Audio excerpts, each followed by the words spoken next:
Hello, my name is Tiffany Fuentes, and I'm here to discuss the family systems theory. Family system, or FS theorists, assume that influencing one part of the system would influence all of the other parts. Thus, they do not locate psychological dysfunction in an individual. Rather, they see the dysfunction as a part of the circular or repetitive interactions observed in the family. So it's not just the individual, it's more of the family as a unit, as a whole. Systems thinking leads to the attitude that the causes of a given behavior or problem are irrelevant because the system is an interlocking chain of events. So again, that's like that term of circular causality to describe the view of that interaction. FS therapists usually are more interested in the process or how things happen in a family than the content or the behavior of the happenings. A critical concept is that FS theorists emphasize in homeostasis, that is, the idea that systems tend to self-regulate and therefore resist to change. This view implies that if you change one member in isolation, when he returns to the system will attempt to get him to change back. So in a sense, an example of that is I actually used to volunteer at a child development center. So because these children had already been experiencing behavioral disorders, we would actually bring their parents in for training to ensure that they were also getting the same kind of education that we were providing their children, to ensure that the practices that they followed at school were also to be practiced at home. That way they wouldn't go back to the maladaptive behaviors that they were engaging in, but they would actually be with that new discipline that the parents would then be reinforcing at home. 4 major approaches to the family system interventions. The first one is the Satir approach, which focused on communication patterns and a member's sense of self-esteem. Number 2 is the structural family therapy, which focuses on the interplay of the family subsystems in terms of how the arrangements in the family helped it achieve life tasks. Number 3, strategic systems. These therapists focus on the interaction patterns and hierarchies of the family system. And finally, number 4 is the Bowen's family systems theory, or BFST, which emphasizes differentiation in the context of the family emotional system. So just to begin, the Satir approach, there are seven dimensions that are essential to becoming a fully capable human. So Satir suggested that differentiation, relationships, autonomy, self-esteem, power, productivity, and loving. Also, another primary concern of the Satir approach was to also kind of navigate how to create a safe environment in which all the clients would feel valued. In a healthy and nurturing family, communication is open, individuals' self-worth is strong, and rules are flexible, and human can change if when inappropriate. So the rules were flexible and able to mature as the children matured.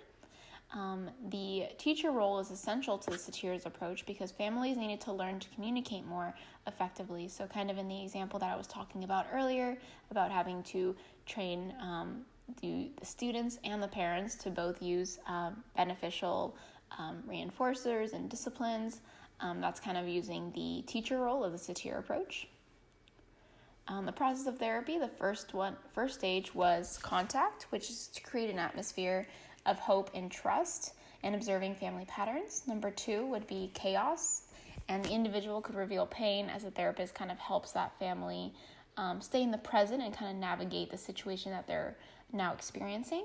And number 3 is integration, which is the family can move past the hurt and develop new ways of being and communicating. So again, Virginia Satir, the cornerstone of Satir's approach is self-esteem or self-worth, with self-esteem being defined as the degree to which the individual values himself, regardless of the opinions of others. Satir also suggested that when individuals are stressed, they usually resort to one of 4 problematic patterns of communication: placating, blaming, computing, and being irrelevant. The placater is the yes person who always apologizes and wants the approval of others. The blamer is very loud and kind of bossy dictator type. The computer analyzes everything and is distant and shows little feelings. And finally, the 4th problematic pattern of communication is being irrelevant, which is diverting attention from topics of conversation, constantly being in motion, and always engaging in multiple tasks at a time. A healthy person, according to the Satir approach, operates from a communication stance of leveling. This can also be described as congruent, thus having a high self-esteem and thus no need to hide. Communication is free and it's honest, and it comes at free will. The structural therapy, Salvador Minuchin used his charisma and experience to boost his impact when working with families. These theorists focused on family structure as a set of rules that determine who talks to whom and who plays with who and in what forms. Families naturally differentiate into subsystems or smaller groupings within the family, and individual can even be a subsystem, and larger subsystems can be formed according to sex, generation, interest, or function. Minuchin maintained that the individual's personal identity is composed of balance between individuality and belonging, and families are a critical source of the individual's sense of separateness and togetherness, primarily through subsystem membership. So this structural therapy is really looking at the dynamics of the family. So families tend to experience difficulties when old patterns of relating don't work. When a disengaged family is stressed and needs to adapt, it does not respond because the rigid boundaries in the system keep the stress from being transmitted to all members in the system. The enmeshed family, on the other hand, responds instantly to threat by freaking out because they expect kind of conformity and loyalty instead of individuality in disengaged families. So the families that experience those difficulties kind of either fall in between those two categories. And finally, the process of therapy. Minuchin outlined a 4-step model of family assessment. Step 1, help the family reframe the problem as systematic. So it's not just the individual, it's the family as a whole. Step 2, emphasize what the family is doing to maintain and support the problem. And number 3, stage 3, the adults look at how their past has impacted their restricted views of themselves and others. In stage 4, therapists and clients explore alternatives to the present and maladaptive problem solving. Strategic therapy, on the other hand, the central constructs include J. Haley extended his work with the Mental Research Institute, MRI group, and became the foremost proponent of strategic therapy. These theorists are interested in the repetitive sequences of interaction that are seen in families and dyads. The traditional hierarchy in a family defines the parental dyad as in charge of the kids. So Haley stated that the important life stages are made up of courting period. Number 2 is early marriage. Number 3 is childbirth and childbearing. Number 4 is middle marriage. 5 is weaning parents from the children. And 6 is retirement from old age. Strategic therapists define dysfunction as rigid, repetitive, interactive behavior. Therefore, the hierarchies, as has been implied by the strategic therapy, is linked to a rigid, interactive behavior of family members. Haley assumed that if there is a problem child in a family, then someone has crossed a generational boundary and became too involved with the child. So sometimes this can evoke, an example of this, I was actually watching the show Norman Bates on Netflix, and the main character, Norman, his mother is very obsessed with him and he obsessed with her, so that dyad is completely different from what Norma and her other son, Dylan Bates, have, because she's focusing all of her time on Norman, so Dylan kind of always feels left outside of that dyad. So in that sense, even though Norman is the one experiencing the symptoms, the strategic therapy would actually suggest that it is because of Norma's overbearing attitude toward her son, Norman.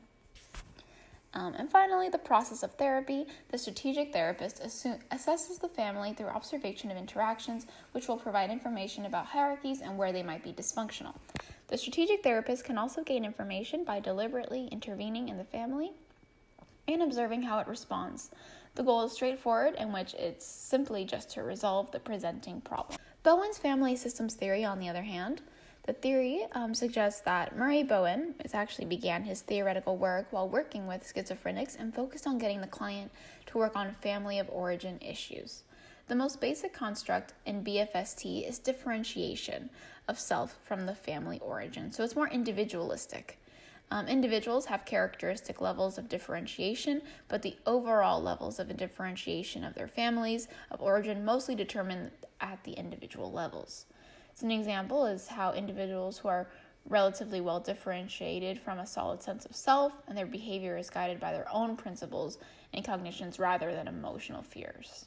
So instead of emotional fears kind of tying them down, they're more individualistic and more independent. From a BFST perspective, symptoms appear as a result of the characteristic style of emotional functioning of the family. Symptom development depends on the amount of stress and the adaptiveness of the individual or family stress.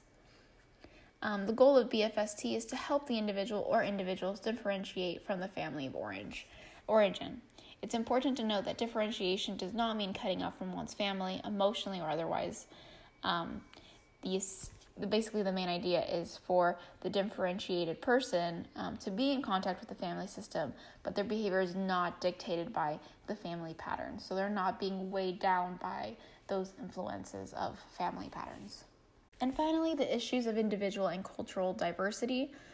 Feminist therapists have had a great difficulty with traditional FS theory because they were very common in the dysfunctional triangle of the over-involved mother, distant father, and smothered child. And it was based on the old previous patriarchal system because women had few options outside of the home. So it kind of suggested that women were just at home to kind of smother their children. Feminist theorists also argue that the FS theory reinforced the traditional family structure. So it kind of suggested that the male was the breadwinner and that he would go home and, the wife had already been with the children all day and made sure that they had been well fed, well groomed. So kind of putting that old family structure into effect. Structural family therapy, on the other hand, was the exception to this characterization. Minuchin developed his theory during his work with poor inner-city youth and their families. So Nichols urged counselors to work with families to pay more attention to social class issues because not all therapists would have had that experience. So they wanted them to kind of learn more from this population. Theories that encourage the exploration of extended family relationships, such as Bowen's, had the potential to be culturally insensitive because they tend to support separating or differentiating from the extended family. And an individual's values is contrary to the norms of many cultures. For example, encouraging a close-knit Latino family to differentiate and kind of separate would be counter to the tradition of familiazo meant in Hispanic and Latino cultures. So I myself am Hispanic, and so trying to move out of my house and if I wanted to, just kind of be more independent, it would be looked down upon in my culture because even my parents are first-generation immigrants. So for them, it's a little harder to kind of separate from me. And because I'm an only child, it doesn't really help in that aspect. So this kind of structural, family therapy of differentiating and separating would not be acceptable in my culture or in my own family unit. And finally, just kind of like why I really wanted to discuss family therapies, just kind of, for example, how, children can get stuck in between family differences, parental divides, and I think them growing up in a home full of arguing or discontent, that can really impact not only their mental health, their physical health, and just, their relationships in the future. And also just being able to, what I really appreciated about the satir approach and why I really kind of went into that a little bit more was just because being able to teach communication and practice communication, I think one of the sayings about, marriages is that couples don't divorce because of financial reasons. They divorce because of how they discuss or how they approach financial reasons. So being able to have positive communication and just kind of learn those kind of beneficial practices could really make a difference. So thank you so much.